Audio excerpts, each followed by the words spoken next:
अस्सलाम वालेकुम नाज़रीन। आज हम डिस्कस कर रहे हैं कि तुलबा को सबक याद कैसे करना है और एक दफ़ा याद करने के बाद जो हम भूल जाते हैं, किन तरीकों पे अमल करते हुए हम सबक को नहीं भूल सकते। तो डिस्कस कर रहे हैं, चंद टॉपिक हैं हमारे पास।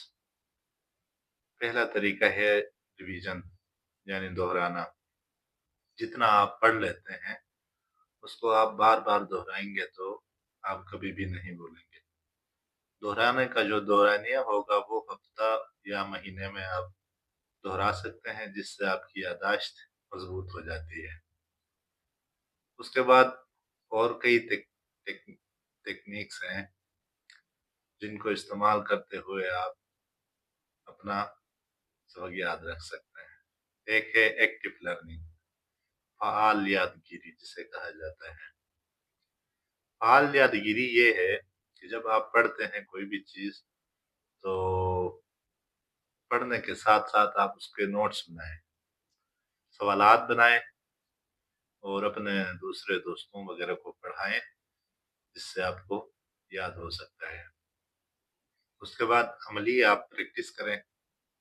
अमली प्रैक्टिस करने से आपकी याददाश्त बहुत बेहतर हो सकती है। एक दफ़ा आप अमली प्रैक्टिस करेंगे, तो वो हमेशा आपको याद रहेगा।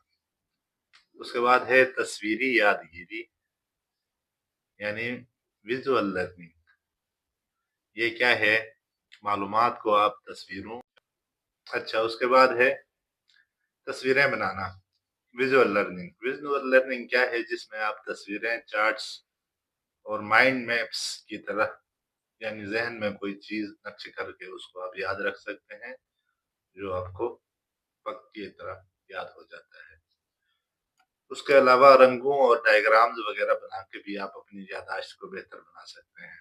इसके साथ बेहतर आराम है, यानी अगर स्टडी के दौरान आपको बेहतरीन नींद होनी चाहिए, आपकी नींद डिस्टर्ब नहीं होनी चाहिए बिल्कुल भी।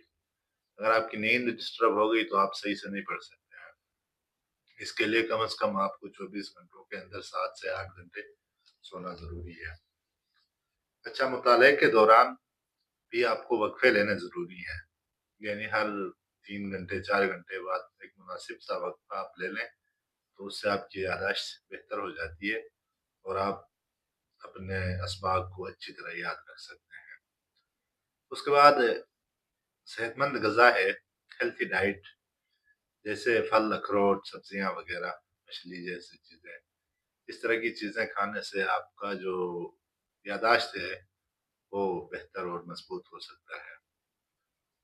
इसके साथ-साथ पानी भी है, पानी का ज़्यादा इस्तेमाल करें, उससे भी आपकी याददाश्त अच्छी हो जाती है। पानी का कम इस्तेमाल से आपके ज़हन पे मनफ़ी असरात पड़ सकते हैं, जिससे आपको याददाश्त में कमज़ोर होने का खतरा होता है।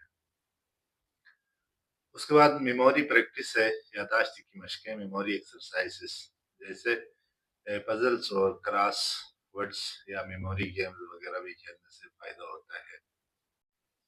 अच्छा जी, उसके बाद क्या है, उसके बाद चीज़ों को याद रखने का बेहतरीन तरीका ये है कि आप डिप्रेशन को हमेशा कम रखें।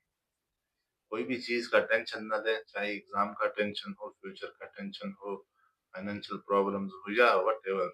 इस तरह की जो परेशानियाँ होती हैं, परेशानी लेने से आप पढ़ाई को अच्छी तरह नहीं कर सकते हैं। इससे आपकी याददाश्त पे असरात पड़ते हैं और जिसकी वजह से आप अच्छी तरह याद नहीं रख सकते हैं। तो याद रखें, हमेशा दबाव और टेंशन आपने नहीं लेना स्टडी के दौरान। अच्छा, उसके बाद है ग्रुप स्टडी। ग्रुप स्टडी क्या है कि अपने 2-4 दोस्तों के साथ मिल के चीज़ों को डिस्कस करते हुए आप याद रखें, तो वो हमेशा के लिए आपकी लॉन्ग टर्म मेमोरी में जाती है, जिससे चीज़ें आपको भूलने में कभी भी आप नहीं भूल सकते हैं। इसके साथ-साथ मुनज़्ज़म मुताला यानी ऑर्गनाइज़्ड स्टडी, जिसमें आपका एक वक़्त तय होना चाहिए। तयशुदा टाइम में बाकायदगी से आपने स्टडी करना है और बाकायदा पढ़ने से आपको हमेशा चीज़ें याद रहेंगी। ये नहीं कि आज सुबह के टाइम 2 घंटे पढ़ा, कल शाम को 1 घंटा पढ़ा, इस तरह चीज़ें याद नहीं रहती। बाकायदा प्रॉपर टाइम से आपने स्टडी करना है। इसके बाद مثبت رवैया भी अहम किरदार अदा करता है। पॉजिटिव एटीट्यूड होना चाहिए, आप कभी भी मंफी ना सोचें, चीज़ों को हमेशा पॉजिटिव लें, नाकामी से न घबराएँ, बल्कि हमेशा सीखते रहें और सीखने की कोशिश करें। इससे आपकी मेमोरी बेहतरीन हो जाएगी। उम्मीद कर